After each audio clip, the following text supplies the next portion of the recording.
date because your history. 1585. Where's Miss Mac? Where's Little Jim? Miss Mac is right here. Jim he's in here somewhere. My production assistant set my setup. See, I got my 15 representing. I got that Carmelo Denver. I got that Bruins 96 representing that 15 to your 85. Let me share this. So I'm on the social media challenge to post something every day. I took one of those podcast workshops. Let me see what happens with that. We'll see what happens with that. Mm-hmm. Everybody think they know how to get this thing going. Everybody's an expert. Honey, can you bring me my Black Eagles hat?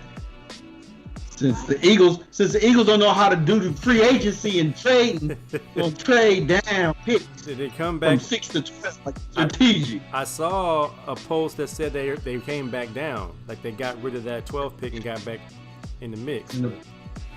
I didn't see it. Eagles. I didn't see it yet. We still so sitting I'm like, okay. We still sitting at 12 and 156, and the next year first rounder. So I'm like, what kind of mess is that? We got some guys that can play this year that we don't want to miss on. Devontae Smith, Jamar Chase. We need receivers, man. Then we brought in Fluco. Man, talking about he ain't training nobody. He talking about I'm coming in to start. Yeah, okay. You ain't been good in 6 years. James Mack, what up, bro? Man, I think Lonnie Graham said, "Is that cancerous talk?" I don't think it's cancerous talk. I just think he's trying to play that part. I'm a confident veteran coming in and compete. Have you seen our O-line? Did you see Carson Wentz last year running for his life? I said, Flacco, stay in your lane.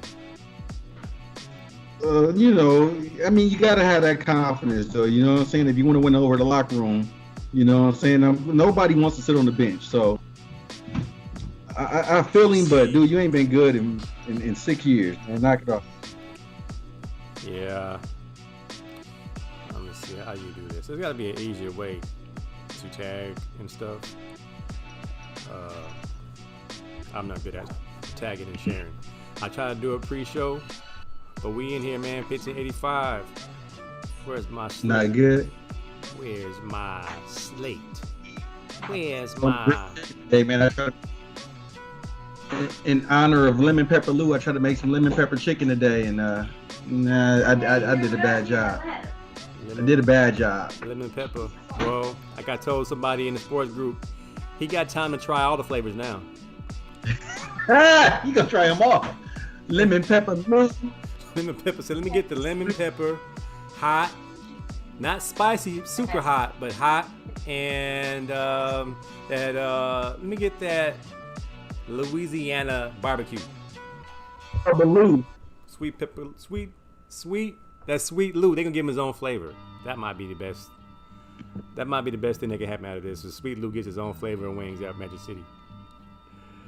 Big Sherwin Amos in the house. I think you got Sherwin got 2 accounts. I shared it with 2 Sherwins, so I hope we got the right one. I think that's the right one. That's the right one. Who else? Oh, they got 7 people up there. Let's check in so we can know who we entertaining tonight. Check in hey, with man, us. If you on, come on now, if you on Facebook, say something. If you on YouTube, click like or subscribe. What we got, man? We got NFL moves. People making all kind of wagers on their draft picks. Dolphins, Niners came up. Eagles went backwards. We'll talk about it. NBA trades. The deadline came and went. The Lakers stay put. The Clippers gonna clip. Sent Lemon Poo to the promised land. Atlanta, where the thighs are thick and the chicken wings are plentiful. And stripper. The Nuggets got better. The Heat got better. Let's see what that means for the Lakers and the Nets and the Sixers. You know, thank got better. You know, I think adding Norman Powell didn't help him out a little bit. Who got Norman Powell? Portland got Norman Powell for Trent. For Trent. I thought Trent was doing well. I thought Trent. He was. He's the same player. I think Powell just has more experience. Yeah. I'm talking to us. Sweet 16. Repick them. We got 16 teams in the men's and the women's. We'll see what we got left.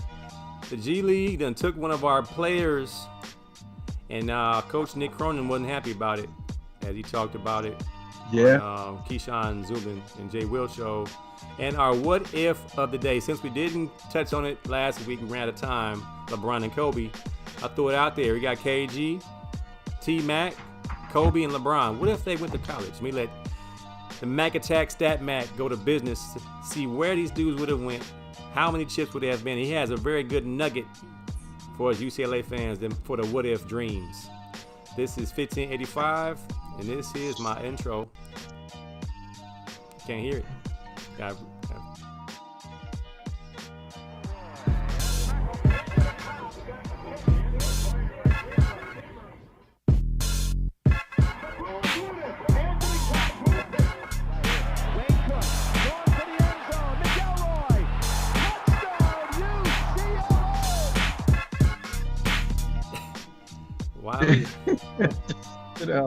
She does this every day. She gets her steps in. Your daughter?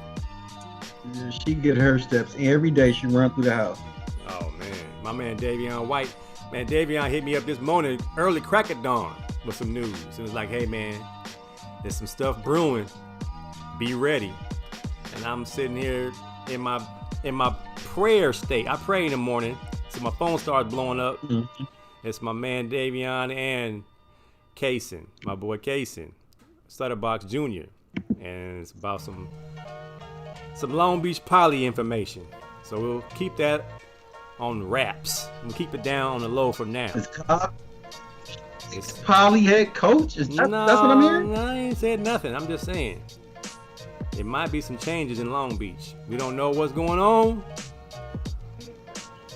Just understand. My phone be blowing up every time it happens. Deacon Hill in the house. What up? Sherman said the Heat gonna be dangerous. The Wu-Tang Sword Style will be dangerous. You think your Wu-Tang can defeat me? The Heat will be dangerous. Did they get rid of Tyler Hero? Or he's still there? No, he's still on the team. They kept Hero and Bam Duncan Robinson. They didn't get rid of none of the people that was really in the rotation. Good for the Hey, Pat Riley's a pimp. I don't know how he pulled that off. He said, "Hey man, I'm gonna give you a box of cookies and some Tic Tac and this here Victor toaster. Oladipo. This toaster. Give us Oladipo.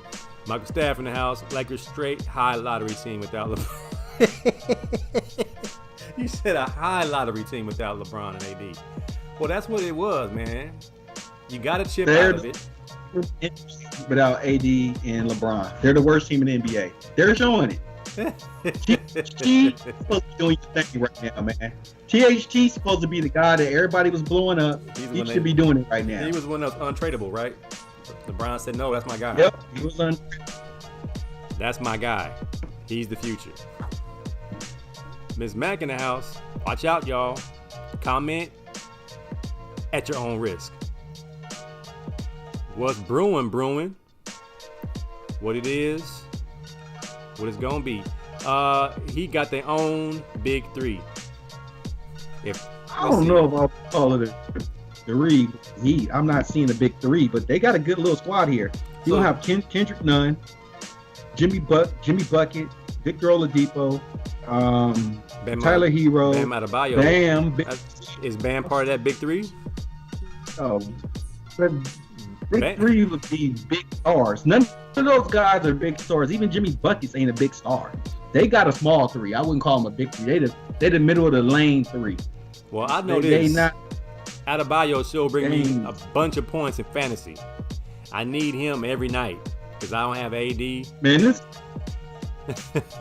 fantasy, I gotta complain. How can a man have 37 points but because he got turnovers, he's down to 24 fantasy points. He dang near has a double-double with 37, 9, and 8, but he has some turnovers, and he get 24 fantasy points. What are you taking away 1,000 points per turnover? It's a big point. I think every turnover is like 1.5 or 2 points for a turnover. Rio now. It gotta be more than. I learned that Mike Staff is the one who put together that scoring. I finally figured it out, and I see why he's destroying everybody. Everybody on his team does double doubles, and I was like, oh, don't turn. Low turnovers, rebound beast, and block shots. And Dwight Howard got ejected in the first quarter. I was done. I knew he was gonna get at least 15 rebounds. Hey, if you go like that, Dwight Howard, you gotta at least give Montrezl Harrell a 2-piece. Don't bump into him walking off the court. 2-piece him and then get thrown out. Don't just walk off. Did you see the picture they put in the paper of him holding him from behind? I was like, yeah. I said, come on, man. They do boy Dwight bad, boy. They do him real greasy. He's smiling. Harold has his head down. It's like they waited till that frame happened. Wait till he gets into a suspect. There it is. And he's like, and Harold cell block. Yeah. Mike Staff says you would think Schroeder and Harold would make the Lakers a decent squad to hold it down. Nah, them dudes are straight 6 men. Them dudes is straight 6 men, not leaders. Not leaders. The Heat have a 2 1/4. If the Heat had Oladipo last year versus the Lakers in the bubble, would that have changed things? This Max said medium 3. Oh boy. Yeah, Bam is a beast. I think Bam's part of the big 3. If it's gonna be a big 3. But they're not a big 3. Big 3 means, they're not on the level of a KG, Allen, and Pierce. No. So if you're not at least at that level, you're not a big 3. Mike said none of them made the All-Star team. Did Jimmy even play half the season? Because he's an All-Star. And I think Bam's an All-Star in the future. Let's see. Oladipo's an All-Star, right? Just always heard. Both of y'all rocking the Eagles hat. Yeah, we had a memo. The Eagles gave away our 6th pick for the 12th pick and 156th pick and next year's first round pick. We need to know we need to find out what's happening. So we're having an Eagles powwow. We couldn't get AJ Green. He couldn't get something. We got nothing. We picked the flag. We got the same practice squad dudes we had last year. Victor Oladipo gonna show everybody mad. So Oladipo been in the league years. He ain't showed nobody nothing yet. I like him, but he still ain't took his team to the promised land. Oh man, Miss Matt called him a BAN already. Dang, Miss Matt. You already know White this house. Everybody a BAN. You turn the ball over, you're giving up possessions and points. So you should be -2, right? No, but it's like this. In the game where we have high possessions, that don't matter no more. It doesn't matter no more. In low possession games, we have high possession games now. It's gonna be turnover. It's gonna be something. It's just like that's like calling the special ed kid for traveling. It's just not gonna work out. It just doesn't work. Not in a high possession game like we have. If you handle the ball more, you're gonna turn the ball over more. Wow. It's just how it works. It's always. Mike said ejections are -1 and techs are negative. No wonder. I was like, how was Dwight Howard losing points? He ain't in the game. He was at 6 points, then he was down to 4. I said, I know he had 6 or 7 points and 4 rebounds, and now he has negative points. Wow, that's good to know. Now I know. I can't get no knuckleheads on my team. And this is why in the beginning of the season, before we got started, I said this is on novice mode for fantasy. Everybody gets points. You play 30 dudes. You play 40 dudes per game for a week. It's on novice mode, so it's easier this way. For guys that really aren't really that impactful to make an impact. Well, at least in fantasy. Well, you can find you some gems. You can find you some hidden gems that could just get boards. I mean, shoot, if you can find 4 cats that gonna get 12, 15 rebounds a game, they can score 10 points. That's what you need. It's like James Harden get 50. That's only 25 points. If he gets 10 assists, now you're talking 35, 45 points. So it's just how you'll draft differently if you went by this. If you knew the score. With points in real games, you get your full points. They don't say, well, you scored 37 points, we're gonna cut that in half. 37 points is 37 points. Oh, but so you want dudes to get their full points no matter what they score. What are we getting for free throws and 3-pointers? The way I usually play fantasy is that you only get the full points for your starting 5. Your next, and you only played 8 players per game. The next 3, you got half points for everything. Mm-hmm. All that stuff gets cut in half. That made the scores a little bit less, and you play 2 games a week. So you have to really strategize on how to get those guys in the game. So you have to really be following and paying attention. But for 1 week with 40 dudes, some weeks you don't even get 40 games for your players. You'll probably get 38, 39. There's been plenty of weeks where I've only got 36, 37, 38 players. So last year was a madhouse. Cass was playing 60 people. Like Cass was dropping people to pick people up so they would match the days off and the days they had guys playing. So they were playing 10 guys a night. And by the time the 7th day came around, they done had almost 70 people playing. If you couldn't find guys to play, then you were getting beat 1,500 to 700.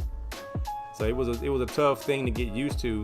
I can't remember how we used to play back in the day. Was every point counted, and you had up until game tip off to change your lineup, and if you missed out, it was a different way of playing on the Yahoo Sports fantasy basketball. But I'm okay with the way we got it right now. I'm used to it now. I got a chance. I'm in 7th place. I got a small chance. Mike trying to clarify. He says steals and blocks are 1.5.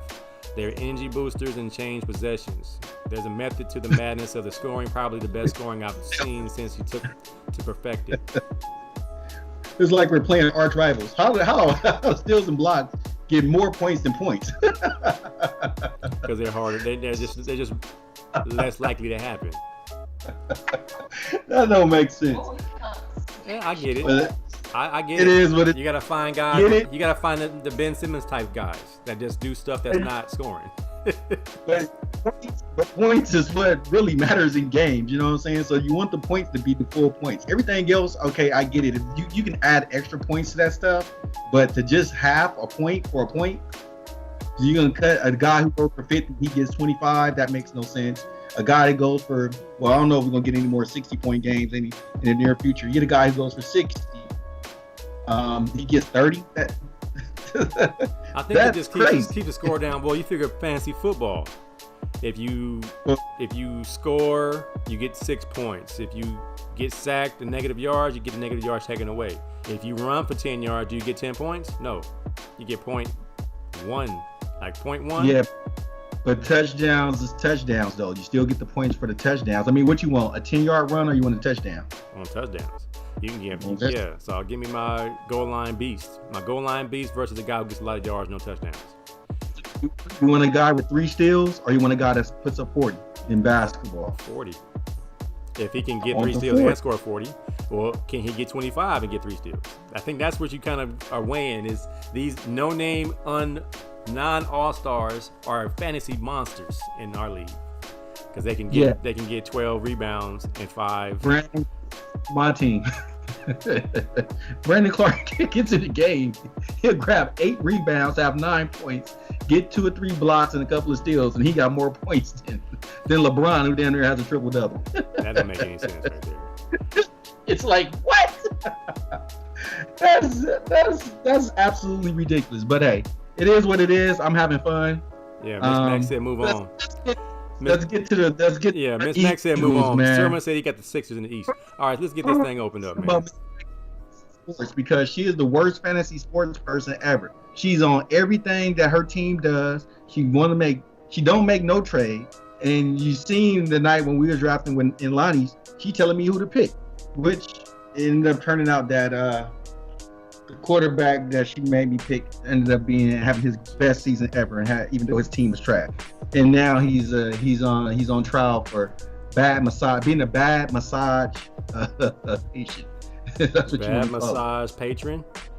Patron, yes. A bad massage patron.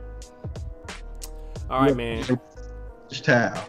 NFL moves, man. NFL moves. We are looking at drafting Jamar Chase. And then in a sudden brain fart by our GM in Philadelphia, we don't want a stud this year. The Miami Dolphins, let me show you. I know I took a picture of what they got. The Miami Dolphins got more picks coming up. I believe is that Sherman's team? The Miami Dolphins and coach Brian, what's the last name again? Flores. Brian Flores. This is what they got, man. Miami Dolphins draft picks for the next 3 years. 2 first rounders next year, 2 second rounders, and a third rounder. 2021, 2022, 2 first rounders, a second and a third. 2023, 2 first rounders, a second and a third. And they're not that far away. You figure if it wasn't Tua, how close they would be to a chip. What do you think? I know some teams live off free agency. Other teams live off draft picks. Knowing what our team does, the Eagles, and just seeing what the Dolphins are doing, what's the way to go, man? I know you have a thought on what's going on, but is there a method to the science? Or is it just pure madness? There's never a method to the science, because I'm looking at the Miami Dolphins. It seems like they're trying to do Oklahoma City over the next 5 years, 30 draft picks in the next 5 years. And there's only 2 rounds of the NBA draft. So the Dolphins are accumulating drafts. Will Flores even be around long enough to even, capitalize on the draft capital that they have? It's the NFL, man. We have really more bust than we have success when it comes to drafting. Like they were looking at Belichick's his history of drafting. He doesn't really draft good. Where he wins is the free agency battle. So I'd rather have proven commodities in the free agency than to rely on draft, because you can have guys like, remember Desmond Howard. When Desmond Howard came out, he was all world. Desmond Howard did not have an all-world NFL career. And sometimes, based on how good your franchise is, you can take a Tom Brady, who was average at best in college, and he becomes a Hall of Famer because of what happened. So it's really not a method to the madness. I think a lot of these dudes try to catch lightning in the bottle or try to be too smart for their own good. I think what the Eagles have done is try to be too smart for their own good. But I get why they're trading down, because with the draft slots, there's salaries. So maybe they're hoping they can catch somebody later, because right now it looks like all these quarterbacks are going to be higher draft picks than everybody else. So maybe we'll catch a Jamar Chase down the road, or maybe we'll catch another good wide receiver down the road, because Smith is going in the top 10 without a doubt. Yeah. His numbers and his skills and abilities was seen in this past season, where Jamar Chase is 2 seasons removed since we've actually seen him do something. So Chase might fall to us, but you want to get him at a lower salary. Now with all these Trey Lance and the guy from BYU and all these quarterbacks, man, it's going to be hit or miss based on the franchise. A lot of these franchises don't understand that you are poor. If I'm the Washington football team, I'm not drafting a rookie quarterback, because we're not there as a franchise. As where the Patriots could draft a rookie quarterback and just bring them along behind Cam. And you also hearing rumors that they might be trying to trade for Jimmy Garoppolo. So it's all a lot of luck into this stuff. It's not really natural, because you have to account for injuries. You have to account for a person being disgruntled, a person who can't learn the playbook. I remember being in Chicago, and Darnell Autry couldn't learn the playbook, so he couldn't get on the field. Oh, Darnell. So a guy that was all world in college, he gets to the NFL and has problems with the playbook. Those are some of the things that can keep you off the field. So it's a lot of things that goes on with these moves. The only team that I've seen that try to really make the proper moves in the offseason was the Arizona Cardinals. We got a good foundation. They got rid of, even though they let Drake walk, they got more receiving weapons for I mean, AJ Green ain't AJ Green, but if AJ Green's your third receiver, Yeah. that's good. You know? So, I mean, getting JJ Watt ain't quite finished, and they already had a pretty good elite defense. You're just adding another good piece to your defense. You don't have to pay him every down. So, I think if I have to pick anybody that's doing well in the offseason right now, I would say the Arizona Cardinals. I don't know what our Eagles is doing. Hey, apply for the GM job, AC. Well, Howie Roseman, again, is he pulling a Cleveland Indian major league trying to make the team bad? Because the last time I checked, we had practice squad guys out there getting it for Jalen Hurts. We need a stud, and there's no guarantee there'll be as many studs as there are this year. We might luck up and get Waddle, because Waddle was injured the majority of the year, and he was arguably better than Devontae Smith going into the season. So I would not be mad if we picked up Waddle, but he is also a smaller, shifty, Jalen Reagor type player. So I thought Jamar Chase would give us a different changeup, where he's a fast Anquan Bolden type guy. Bigger, stronger, he's tough. He's tougher, and he would be perfect for Philadelphia because he's a tough kid. And then you figure Kyle Pitts is going to be gone. So I just hope we get somebody that's a difference maker. We lost out on Justin Jefferson last year. We got to watch him make a Pro Bowl as a rookie. And then we watched ours nurse a thumb injury for majority of the season. And so, knowing us, we're going to draft an offensive lineman and try to solidify some type of offensive line and let Jalen Hurts throw to some practice squad guys and hopefully hope for the best. But I was impressed by the other teams, man. The Niners trade for the number 3 overall. The Dolphins got picks upon picks. I heard the Dolphins are staying with Tua, though. I wonder how that's going to go. So we'll see, man. We'll see. Sharon said if Philly is trying to recoup, COVID is an impact. We got a new head coach that can't even address the crowd. So I'm waiting to see how this is gonna work, man. We turned down Deuce Staley and the enemy. Ryan Smith said, Mac, I had a conversation the other day. Player A knows the system. Player B, better athlete. Who gets on the field? The guy that knows the system or the better athlete? Gotta know the system. Gotta know the system. That's El Cinco. The better athlete might make some big plays every once in a while, but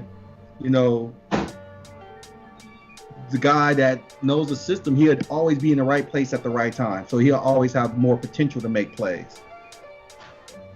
Yeah. I'll take it takes a real creative coach to find a way to get an athlete on the field if he is not cerebral enough to get the system. I worked out with Darnell Autry all summer before the season, and his game film doesn't match him. Like, his game film at Northwestern was out of sight. But as we trained downtown Long Beach, he had to get back to basics. He had no technique, no burst in the short, quick, choppy stuff. Running the 40-yard dash was a struggle for him, getting out of his stance. So we was like, your name is bigger than your package. I think his pro day hurt him because he did not test well. And then he turned out, he said he couldn't get the system, so that was another black eye. So strike 3, you're out of here. Philly, the new Patriots. Oh, no. Good dude, though, man. Oh, yeah. Darnell, a really good dude. I really enjoyed him. Teammate. At that time, man, me and him, we really bonded a lot. Just talking, because one of the things was they were like, hey, we got a UCLA guy and a Stanford guy, because me and Book went there, and they were like, hey, can y'all teach Darnell Autry to play? So I took it serious, man. We went over the playbook a lot. So I really took it serious, helping him out. I see Sharon says she's in Philadelphia. I'm hearing all kinds of stories here in Philly.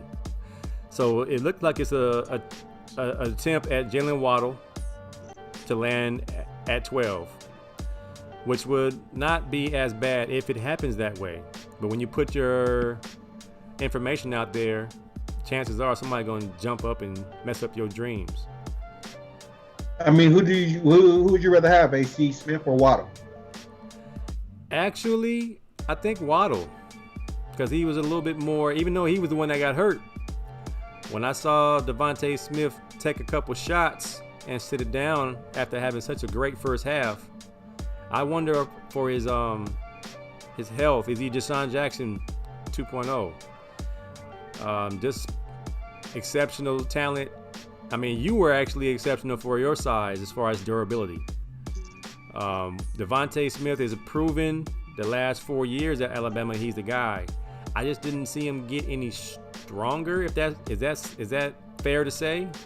He didn't get tackled very much. He was just walking in the end zone. And then when he finally saw some DBs that can keep up with him and some linebackers that was gonna come downhill and put some helmets on him, he was done. And Waddle just seems like he'd be a little bit more versatile if he can, help around and kick return. But I don't know who's a better deep threat. I didn't see enough of Waddle this year, but I know previous years Waddle was a bigger prospect because of the things he could do. He was a big loss, but Devontae Smith, he's great too. I wouldn't mind having either one of them, man.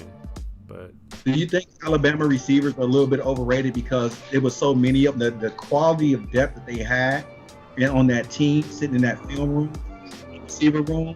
You think just because they were just better than everybody, and that doesn't go well in the NFL. Do you think because only one that really had a good rookie year out of all of them was the one for the that came out was the one for to play for the Raiders. He had an all right year. Ruggs? Was it Ruggs? No, Ruggs is in. Yeah, Ruggs. He had an all right year, but he still was. Nelson Aguilar was better than him overall. Yeah. I know how hard it is as a rookie. You have to be a special kid to be 22 years old going to a grown man locker room and demand the rock. Yeah. So like Justin Jefferson and Ruggs, those guys are special, super ultra talented, super ultra confident. I don't know the personality of some of these guys. I believe Devontae Smith's experience at Alabama is going to put him over the top. He's played so many years. He's a grown man. Yeah. He's just not swole. He's not big. He's a small guy. But I do believe that Alabama recruiting leads to them having prospects every year, professional guys. It was kind of like what LSU had with OBJ and Landry. They just pros, man. They were pros in high school. So the Alabama guys are 5-star guys. Alabama don't bring in no trash. They bring in the best guys from Louisiana, from Miami, from California, and put them in a crimson and white. And next thing you know, you got 3 prospects at the Z, the X, and the Y, and you want to know who's going to be the better pro. And you can't tell until they're in the pros for a little bit. You get, all these guys that test out of this world. They're just freakish athletes, and they're in a pro system, which is also a benefit that Alabama runs a pro system. So it does translate to the pros. So it's a 3-headed monster when it comes to the Alabama guys and who's gonna shine. My wife just closed my garage door and took all my good air. Now I'm in here suffocating. She's not running her show tonight? No, she just took a night off. My daughter just walked through. My daughter don't care, man. I could be working out in the garage. I have my clothes all hung up in the bathroom, getting ready to take a shower, and she'll go in there. Sorry, Daddy, taking a shower. I'm like, right now? Oh, you had all day. Now you want to come in here in my bathroom. I love my daughter. That's what daughters are for, man. Get ready for that. If you have a man cave bathroom, it won't be yours very long. That's my son already. He don't use his bathroom. He used the parents' bathroom. Hey, man. She got her own bathroom, so she don't care. Miss Max said Devontae Smith, Rookie of the Year. He has the talent. He has to be in the right system. If he comes to Philadelphia, he won't get Rookie of the Year. Personally, I would like to see him go to the Patriots, if not the Eagles. Devontae Smith with the Patriots. But Cam, you give Cam a weapon, man. I like Cam. I would love to see Cam do well in the bounce back season. That's a good one. I have to see like That was worse than the Eagles. I mean I can see the Patriots drafting Matt Jones. He seems like their type of guy. And then if they can sneak up somehow and get Devontae Smith, because I don't think Bill Belichick is done yet. Belichick, he did some those too. He went and spent some money. He said, "Y'all see what happens when you spend some money." Tom Brady won a stinking chip. All right, man. So we'll keep an eye on these NFL moves and see what happens at draft day. NBA trades. The trade deadline came and went. All right, you like these new Nuggets? Are they the favorite in the West? No, they're still not the favorite in the West. I'm gonna still go with the Clips, even though they like the clip. But that's my second favorite NBA team. So I would love to see them do well since the Lakers look like they've fallen. They free. They all over the place right now, man. But I still think the Clippers are better just for the fact that Kawhi and Paul George are still better than everybody on that team except for Jokic. And I think the Clippers in the long run have learned their lesson from last year. They got rid of the cancer of Montrezl Harrell. They got rid of Lemon Pepper Lou. They brought in Playoff Rondo. Playoff Rondo was really big for the Lakers last year. Hit a lot of shots in the playoffs, which is something that he usually don't do. But if you think of the two teams that he won championships with, Rondo hit those shots. He made big shots. So I don't know because Rondo's kind of long in the tooth, but I think the Clippers are still better. Even though I heard they were talking about trading Zubac, which I'm not. I thought that was kind of dumb. That dude he's actually really good, and I think it's going to be Clippers, Lakers when the Lakers get healthy. It's going to be the Western Conference Final that I missed last year. But the Lakers are going to be a lower seed, so they're going to be on the opposite side of the bracket. Clippers will probably be 1. Jazz will probably be 2. The Nuggets, oh no, shoot, they might meet up in the semifinals if the Lakers fall too far. Right. Oh man. I don't know, man, because I think a healthy Lakers is still better than the Clippers. I think a healthy Lakers are still the favorites to win it all. Yeah. But good job. If Gordon can really be what people think he can be, the Nuggets will be tougher. They'll be tougher this year than they were last year. Mike Staff said it wasn't Montrez, it was PG-13. Now, they got Rondo. I don't think Rondo's going to let PG-13 be the passive-aggressive cancer he was last year. I think Rondo going to get in his face. And I think that's what they need. Somebody with some championship pedigree to get these two mutes, PG-13 and Kawhi Leonard, in the right spots and playing better ball when it's necessary.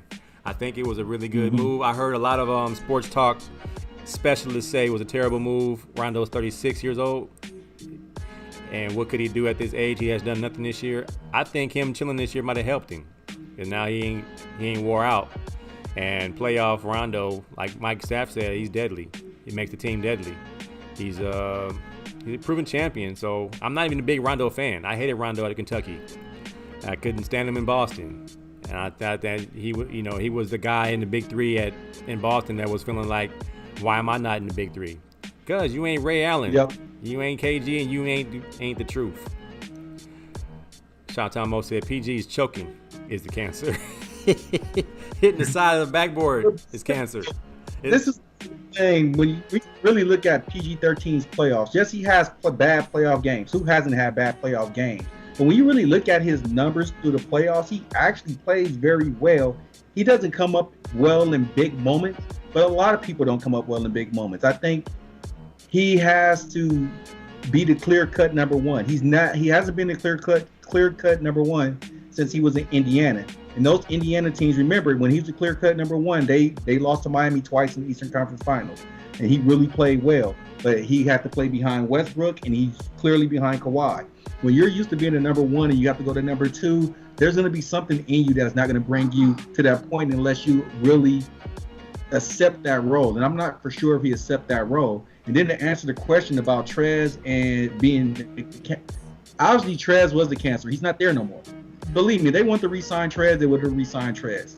They said Trez was the guy in the locker room challenging everything that was done by the coaches and by players. So you have to get rid of that guy. You don't want that guy in your locker room if he's challenging everything that's being said. I mean, Trez ain't no star. Let's just face it. Trez has no real game but rim running and being ugly on the court. That's about as much as he can do. He being ugly on the court. That's it. I mean, think about it. If Trez was really that guy with LeBron, he's actually doing less with those guys out. Rondo's a good floor general, but Rondo's weakness has been his scoring. When teams have made Rondo a primary scorer and be like, "Hey man, go ahead shoot," you can almost Ben Simmons Rondo pretty much. You can almost Ben Simmons him. You know what I'm saying? If you just say, "All right, we're gonna make a concerted effort to let Rondo kill us," he's not gonna score 30 to win. He's still gonna be looking for passing lanes and doing all that stuff.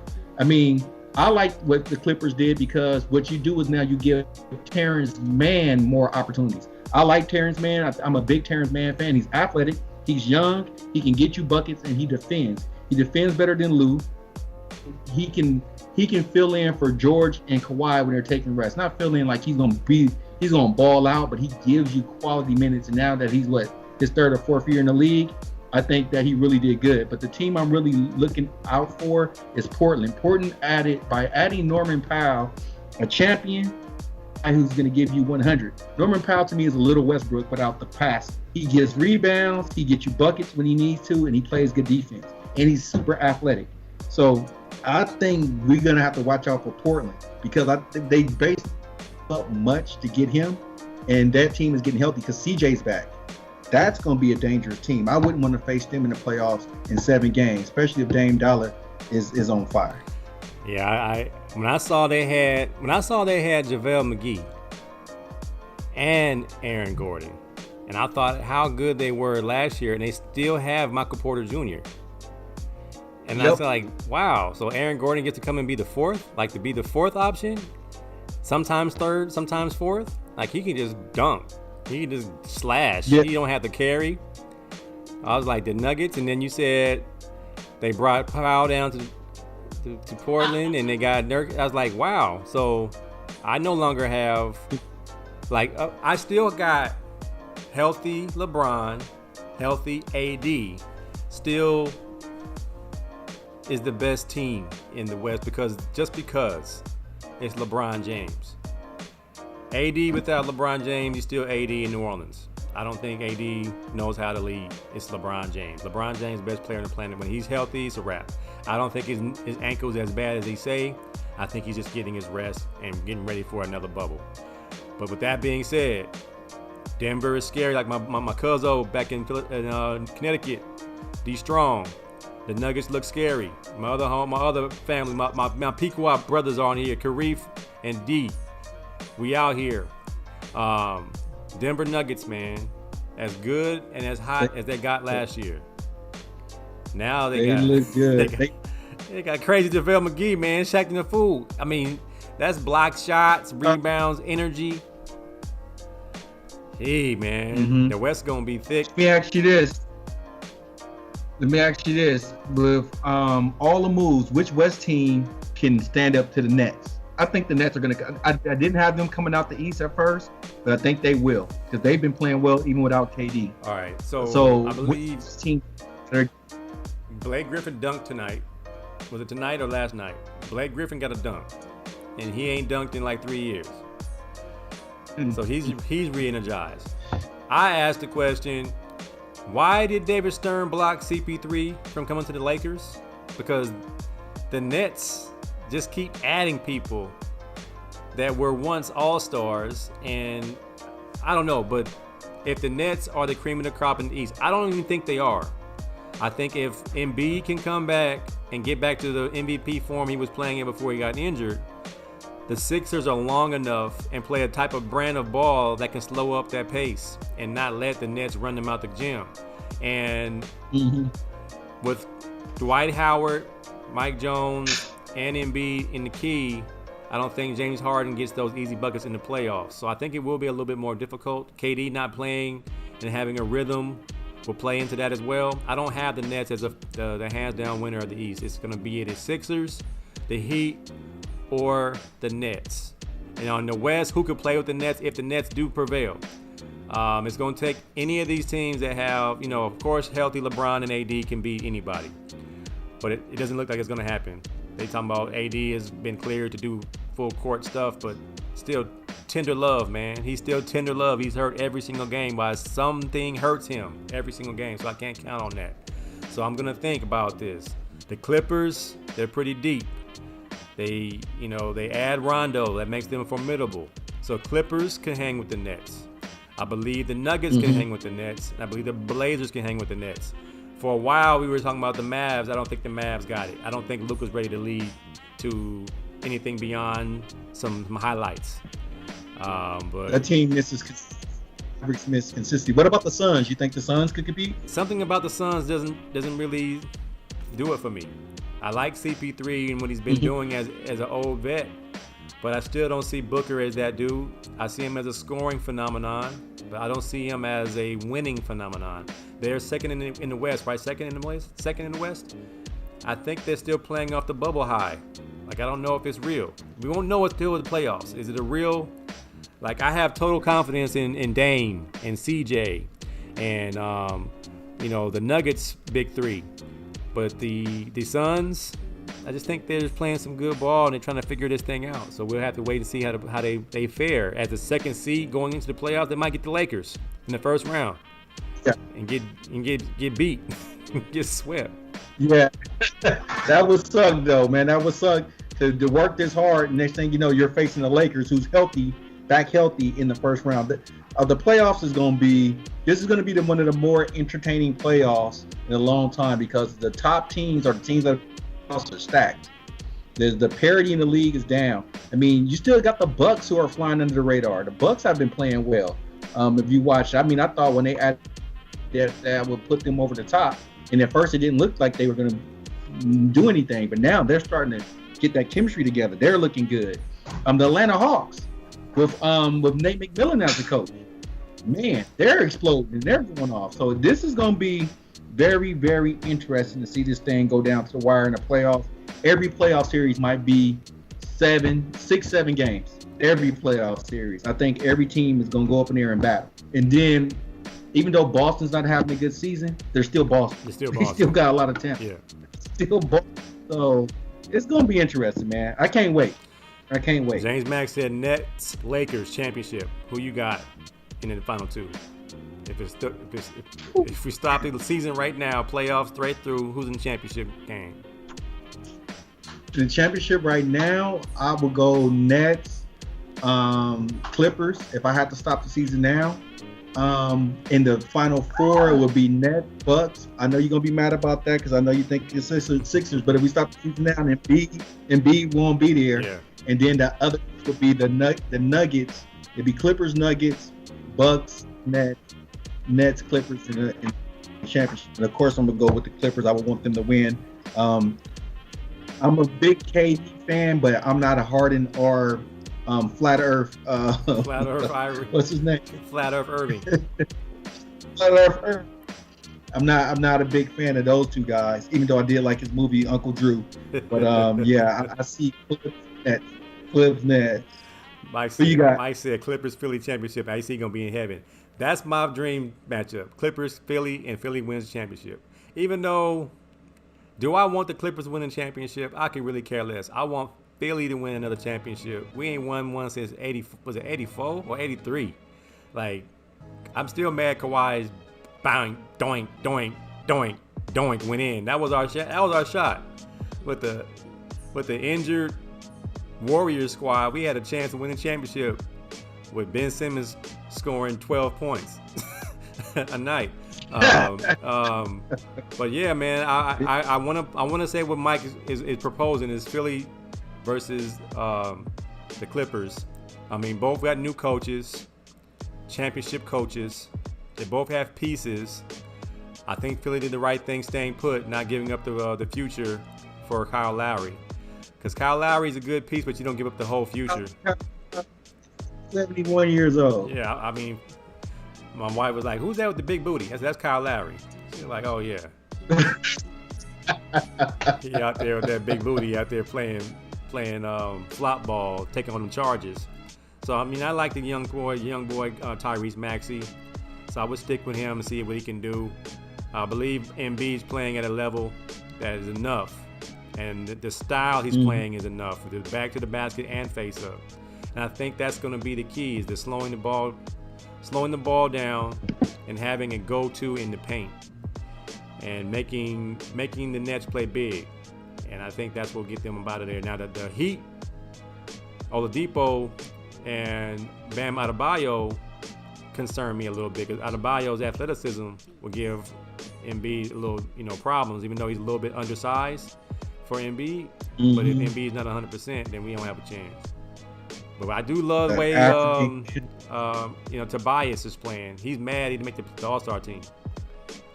So he's having a good season. He should make the All-Star team.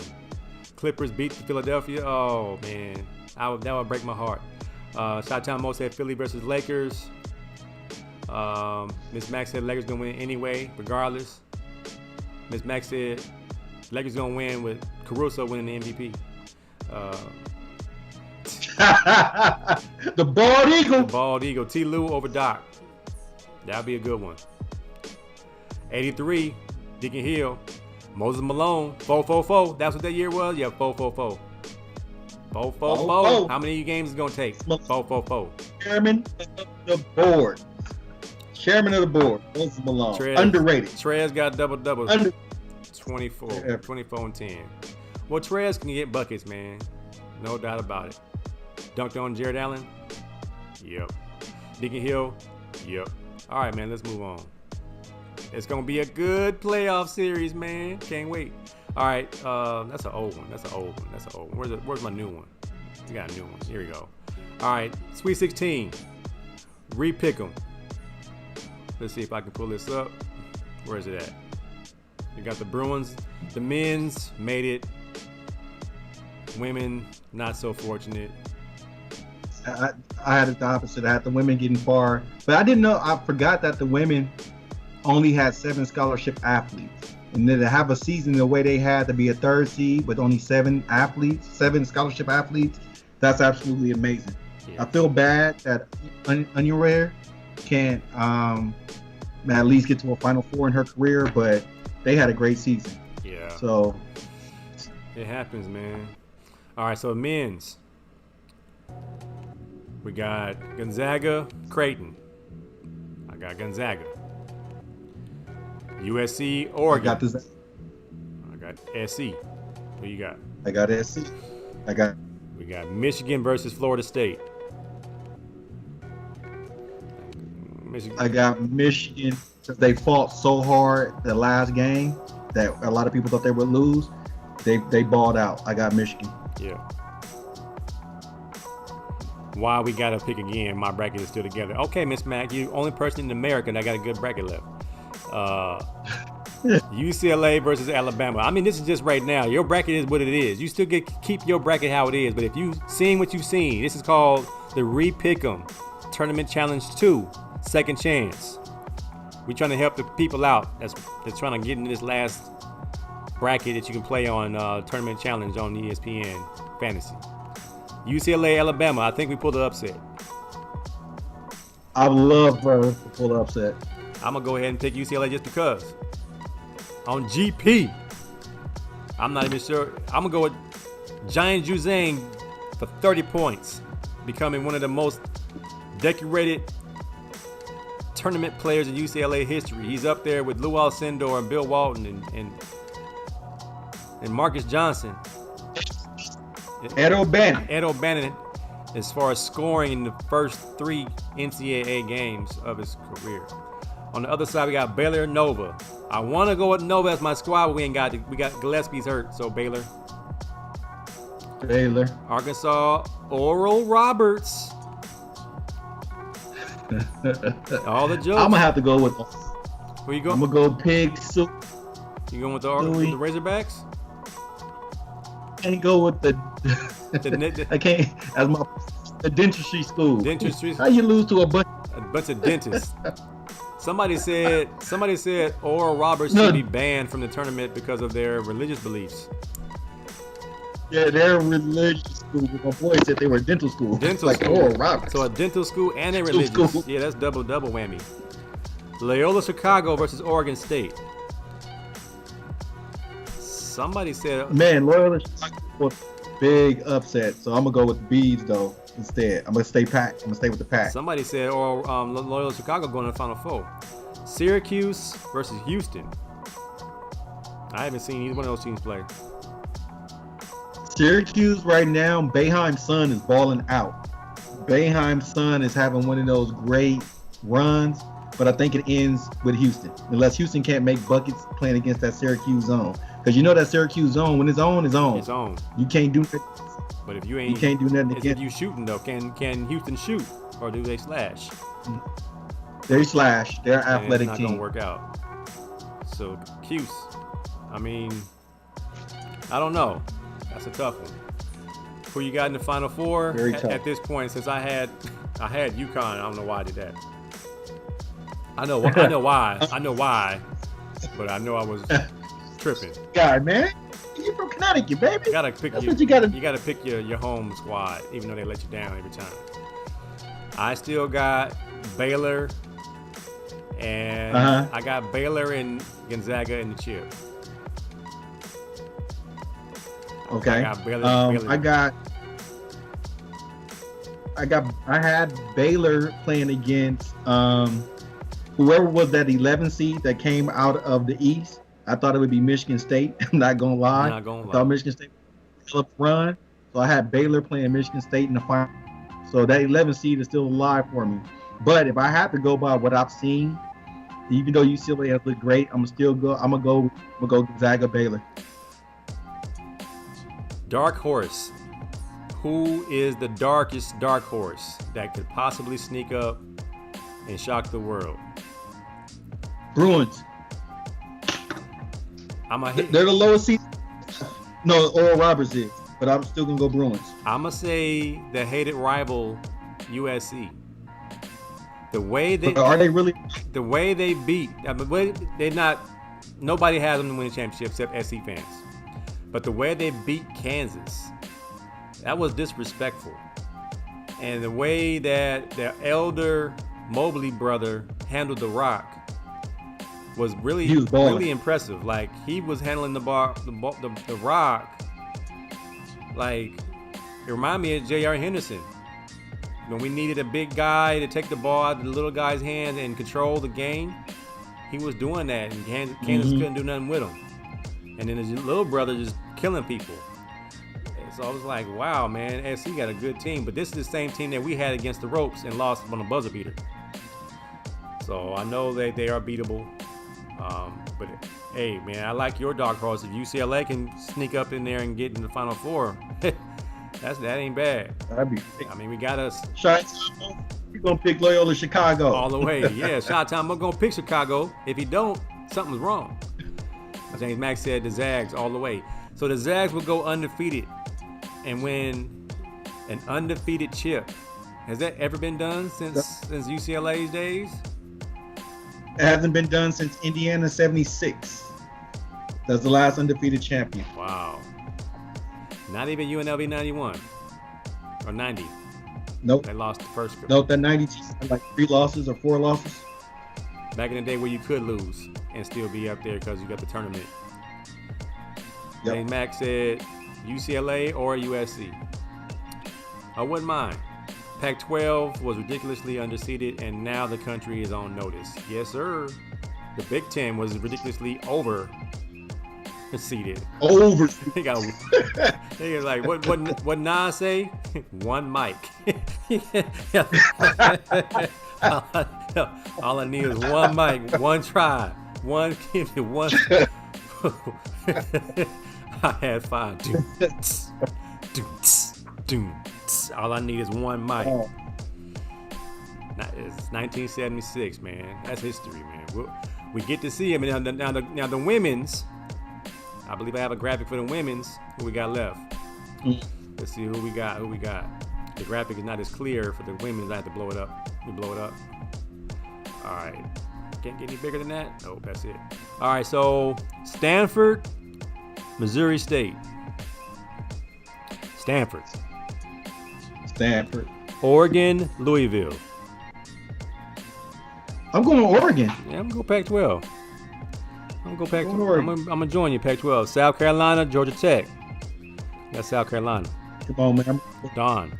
I'm going with the Gamecocks.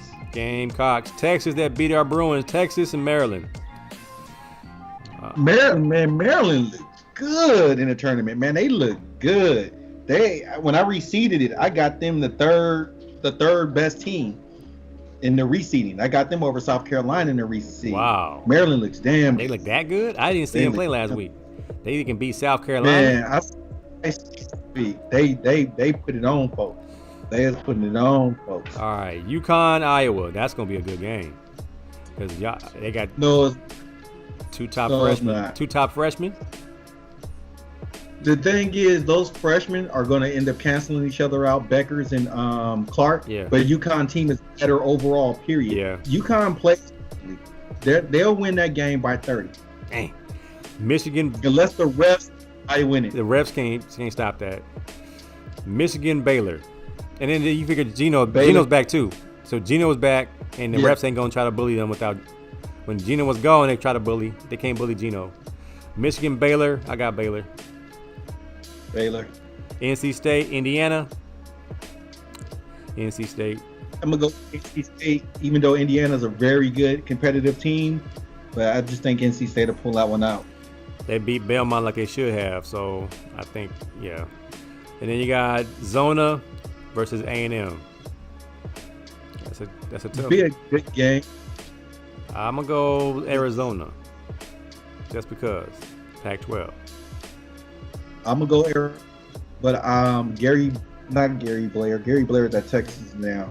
The Texas A&M coach is a very good coach, so we'll see what strategies he come up to stop Ariel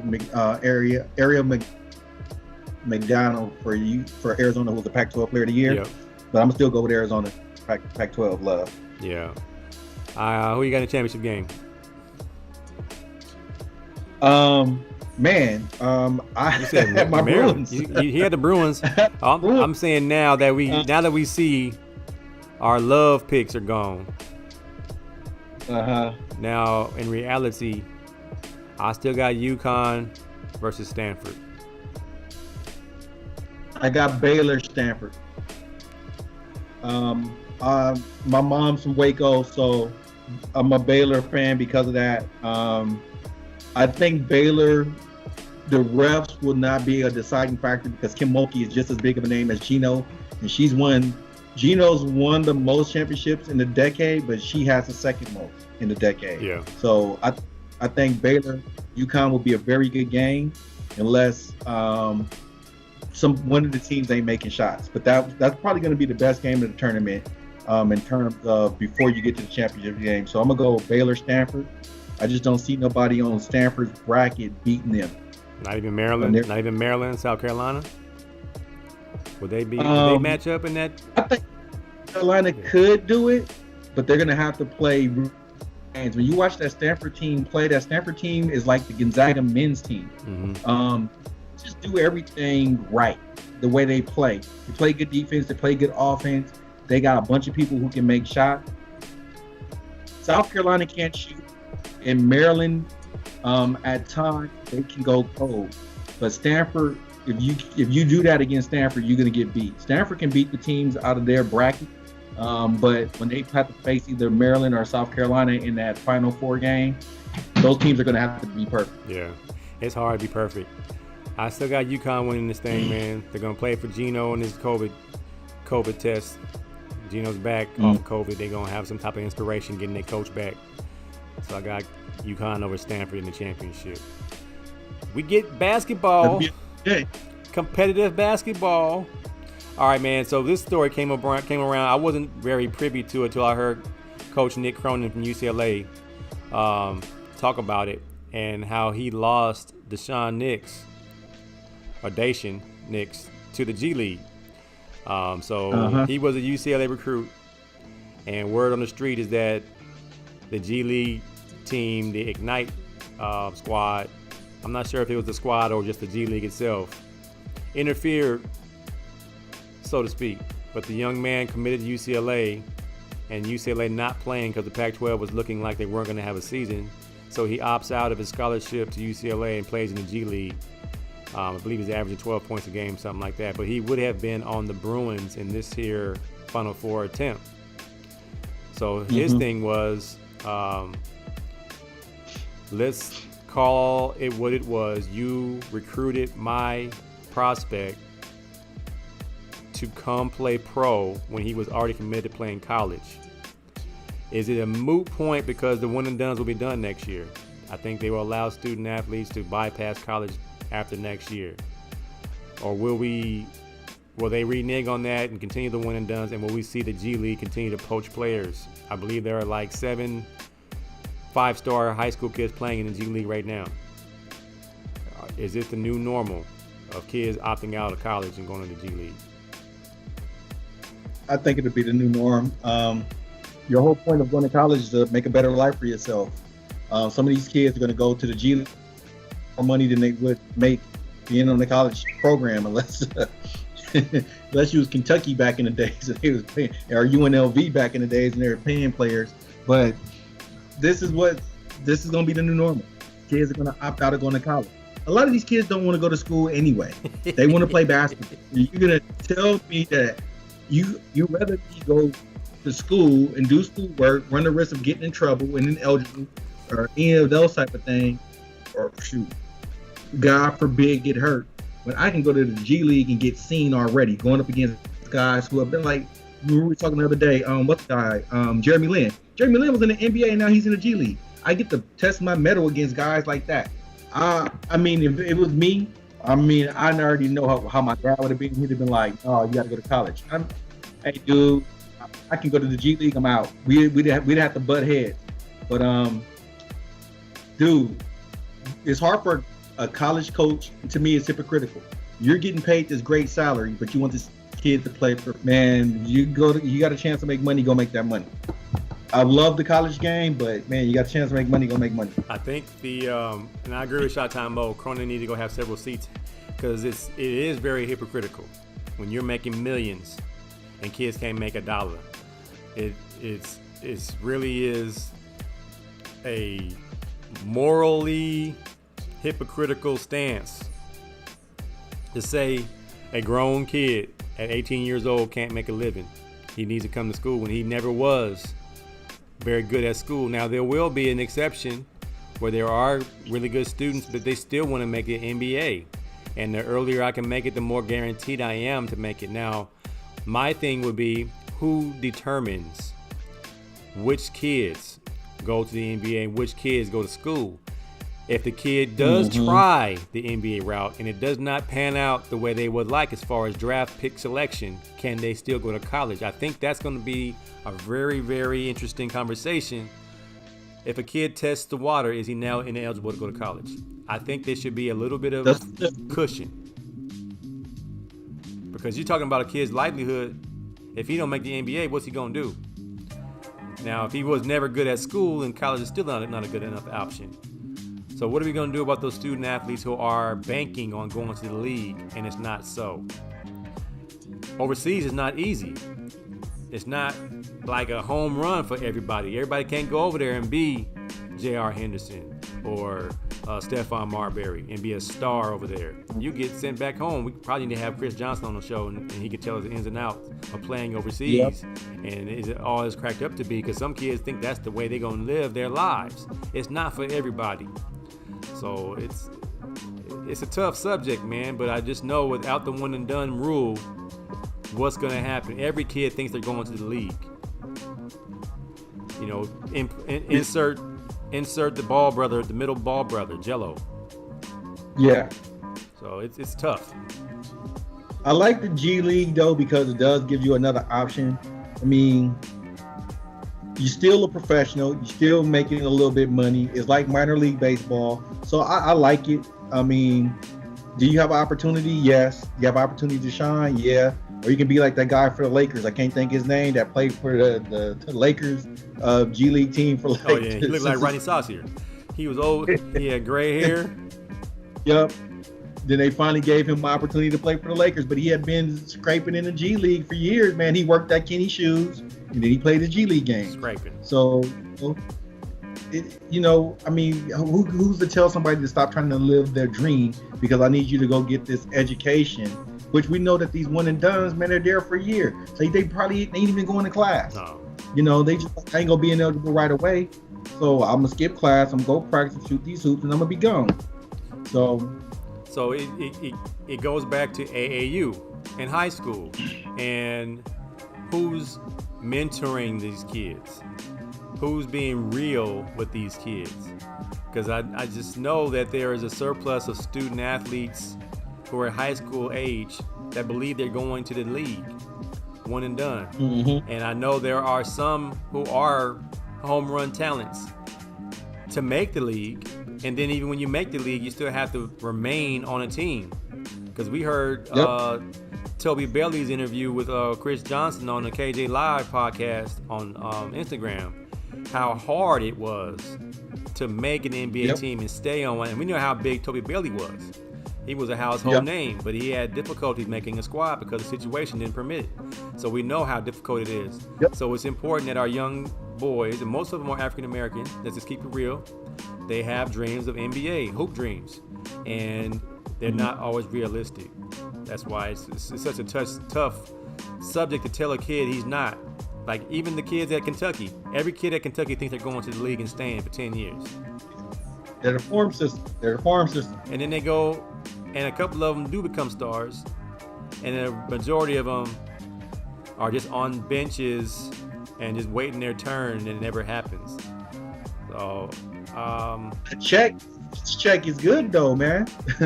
The average NBA player makes what, $4 million, something like that. I'll sit the bench. Well, then financial literacy needs to be a part of that process because that money gonna go quick. That money goes quick, and before you know it, you bagging groceries, or you teaching class like us.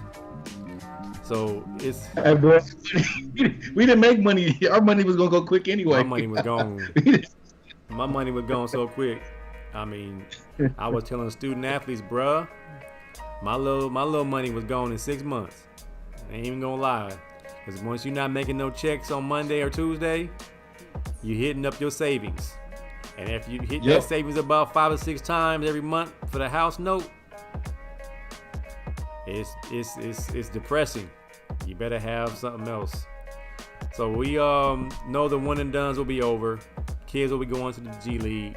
I just need them to have something in place when there are not enough G League spots and kids ain't college eligible. Which is a great segue to our last topic, college. If college was an option for the stars that bypassed it, LeBron James, Kobe Bryant, Kevin Garnett, Tracy McGrady, J.R. Smith, who else came right out of high school? Dwight Howard. What if? What if, man? What if? Were we robbed of some great Final Fours? What if? Oh man, when you sent me this, man, of course I hit the books. I did my studying. You brought up 4 guys. You brought up KG, Kobe, Bron, and T-Mac. So these are the guys that will be going to college, and you said for 3 to 4 years. 3 to 4 years. So you checked their recruiting, what it was going to go. And I heard great words, so I'll start with the oldest, one and done, KG. Heard great word from Toby Bailey that KG said he was headed to Westwood because Toby said that he wasn't going to the NBA. So KG was like, well, I'm joining you in Westwood. So even though you got KG in the Michigan uniform, I'm going to go ahead and put him in a Bruin uniform. So this is their lineup. They'd have had KG, and this would be the 95-96 squad coming behind the 94-95 squad that just won the national title. KG, Toby, Chris Stein, Jelani McCoy, Charles O'Bannon, J.R. Henderson, Cameron Dallas. So those your main guys, right? And they're coming back. I got that team with the 3 years that KG would stay. I got them that first year, 95-96, 35-2 national title. Because who's 35-2? KG and Jelani, that's your twin towers. Two highly skilled, athletic big men. People forget Jelani McCoy in his freshman year blocked like almost 200 shots that season. He was killing in the paint, blocking shots. And then you had KG, who would have just, no big man would have had nothing for him at that level, except for maybe Sharif Abdur-Rahim. But Sharif was on the Cal Bears, who was trash. So I see them doing that. 96, 97. I got them going 36-2 with another national title. And I got them in 94, 90, 97, 98, 36-3 with another national title. Because they would have basically had the same squad. And then in 97, 98, you would have added these names to those guys. You got rid of Chuck and Cameron. And you would have added Baron Davis, Earl Watson, Rico Hines, Billy Knight, and Kevin Daly. Whoa. That team would have been crazy. 97, 98. You mean so Baron Davis and KG? Good. On the same. Good. It would have been ridiculous. Good Lord. He'd have been veteran like O'Bannon, like Ed O'Bannon, like he'd have been big Debo. Yep. Cause that was big time Debo. Cause I heard that whose story did I hear? J.R. Henderson's. I don't know his Japanese name, Suzuki, but he said Ed O'Bannon was Debo. Like he tried to cop a fit that we weren't gonna do this running, and Ed O'Bannon got in his ear. And I was like, I didn't know Ed was like that. He said, "Oh yeah, Ed was like that. Ed was that dude." And I don't see it like that though, because Ed was so cool. But maybe when you get in that arena, that basketball arena, you're not gonna mess this up for me. You're not gonna mess up this season for me. This is it. You're not gonna come in here in no bad mojo. Mm-hmm. J Mo said, "What if Westbrook and Love stayed 1 or 2 years more at the school?" I think look how good Ben Howland wouldn't let Westbrook be Westbrook though. Yeah, I don't know if I don't think we would have ever saw him rise to what he became in the NBA. He was just a freak athlete, but he didn't have a green light. Shatan Mo said McGrady would have been on that Kentucky team that lost to Arizona in '97. Was that the team? Don't worry, I'm gonna get to that. Don't worry, Mo. Yeah. I'm gonna get to that. Get on to it. So you said KG wins 3 chips at least. Yeah, maybe 4. At least. If he says 4, I don't know, because the Kobe Duke team, who I got next, the Kobe Duke teams would have been good because at the end of Kobe's years there, that team got remarkably better. So Kobe would have came in 96, 97. That Duke team had just came off his first losing season in a long time. So that team wasn't that good. But on that team that had Trajan Langdon, Jeff Capel, Rashawn McLeod, Ricky Price, Wojo, Chris Carrawell, and Nate James. I see that team going 30-6 and get to the Elite Eight. Kobe's going for 20 a game. Yeah. Only thing that slows Kobe down would be Mike Krzyzewski. When Krzyzewski took the ball out of his hand, which he probably would do, the Duke would lose. But when Kobe go out there and kill him, I think they would just be running through folks. But I got them losing in the Elite Eight because that'd be 96, 97. You would still have good Kentucky teams, still good Kansas teams, and that Duke team, besides Kobe, really isn't that good. But by the time you get to his second season, when they be 97, 98, when they're 38-2, I see them going to the Final Four. This is who they'll be adding to that team. Elton Brand, Shane Battier, William Avery, all NBA prospects. So that next year, that team is in the Final Four for sure with Kobe. That team goes 38-2. They're going to lose probably in the finals. If not, I have that team actually losing to Kentucky with McGrady, because McGrady would be a freshman there. We'll get to that. And then the next year, with Kobe in his third year, when they're going to add Corey Maggette to that team with same players, that team goes 39-0. They win the national. 39-0. Who's the point guard? Is that Jay Will? No, Jay Will ain't on there. You have William Avery will be the point guard. Kobe will be the shooting. Brand and Battier forward. With Maggette coming off the bench like he did, and then they had Burgess, I think, play center. So that nobody's beating them in 98, 99. They run it through everybody. It ain't even close. Kobe's going for 30 a game. He's going to be unstoppable. They'll most definitely be calling him the next Jordan. And what would make Kobe better than Grant Hill at Duke? Because it's Kobe attitude. Yeah. Kobe and his attitude. I'm quite sure Kobe and Coach K would have butted head about. Kobe would go, "Yeah, I know we got Elton Brand, but I'm Kobe. We got Kobe. Kobe was an all-star in the NBA in his second season. Yeah. This second season would have been that year at Duke. Yeah, that would have been his sophomore Duke. So Well, I'm quite sure he would have never had the 4 air balls as a freshman at Duke. No, they wouldn't be able to stop him. Kobe would have just been ridiculous. That Duke program, that would be one of the all-time great teams, the 98, 99 Duke team. And then all those dudes are going to the NBA after that year. Maggette, Brand, Battier, Kobe, William Avery, all those dudes they're leaving.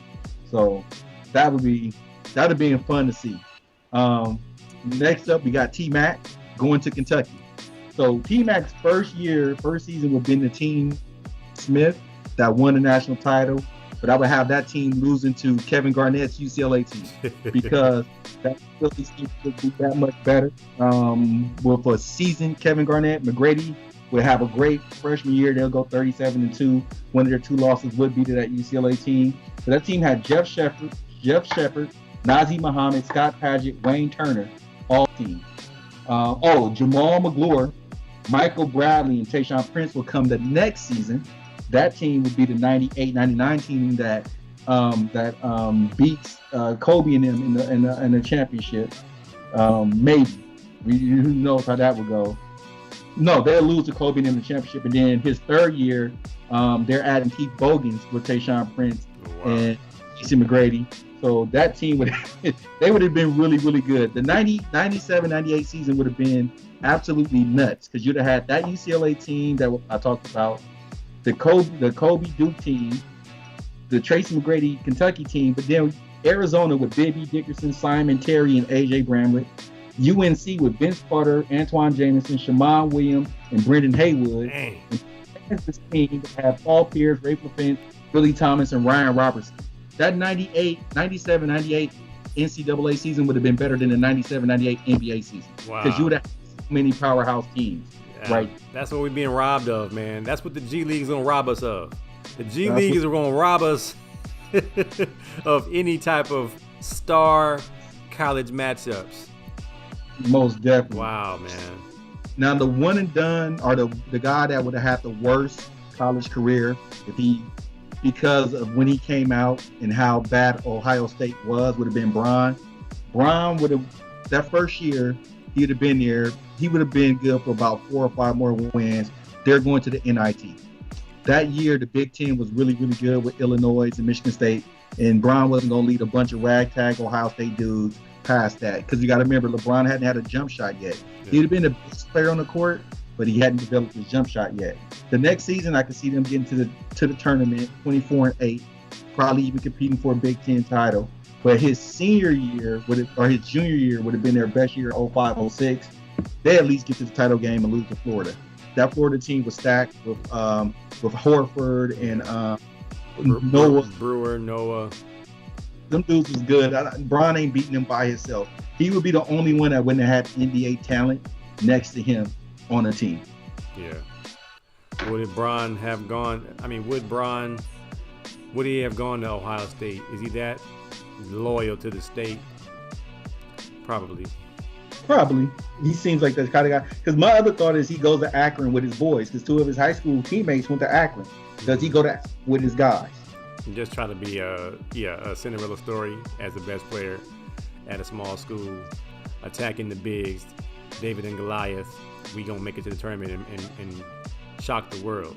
That's something. That's something he would do. But man, just think about it, man. We would have been talking about them like we do Patrick Ewing and Olajuwon. Like they had epic college careers, but the NBA came and started scooping them guys up, so we'll never know. They still go on to be, mega stars, generational wealth for their family. So it all turned out, but it's always fun to play the what if. Well, the only reason why I got KG and them really, that UCLA team being really dominant, at the time the game is still played through the big men. No big man in college at that time is stopping KG. No big man. KG would have been an automatic 2 buckets. Automatic bucket every time he came. 2 points, 2 points, 2 points, 2 points, 2 points. And he's tough, and he's going to block shots, and he's going to rebound. I mean, that UCLA team would have been so good defensively because they'd have been so athletic. That's why I have them win most. It's not even being biased about it, but KG in college would have just been ridiculous, man. He would have set a terrible tone for a lot of teams. Yeah, and then the big brother factor is that he always had a chip on his shoulder. He was always always Debo, always talking trash, always getting under someone's skin, and he had skill set to back it up. He would have been an ultimate college player, man. He would have been dangerous, man. Dangerous. I still would love to see Kobe and T-Mac get hot in the college game. They would have, oh my God. Imagine Kobe at North Carolina on the biggest stage. Vince Carter's across the court from him, and Kobe like, oh, I'm about to give it to this dude. I'm about to give it to him. And Kobe goes for like 50. Damn near 16 on North Carolina. But win in overtime. Yeah, well, it's been a lot like how we saw AI destroy basketball. Like, how can you score 50 in a college game? The game goes so fast. I believe they still had those short quarters. Was it short 8-minute quarters, or did they go to the halves? No, it was a 20-minute halves. 20 minutes. That's at the 40 minutes of hell. But Arkansas. I'm quite sure Kobe would have been like, I ain't coming out. I'm not coming out. Game too short. When they have to play Kentucky's, the North Carolinas. Remember, Duke and UCLA played each other every year. They used to have it where they played each other every year. So imagine at Pauley Pavilion, KG on one side, Kobe on the other side. Oh, man. Oh, man. We missed out on some good.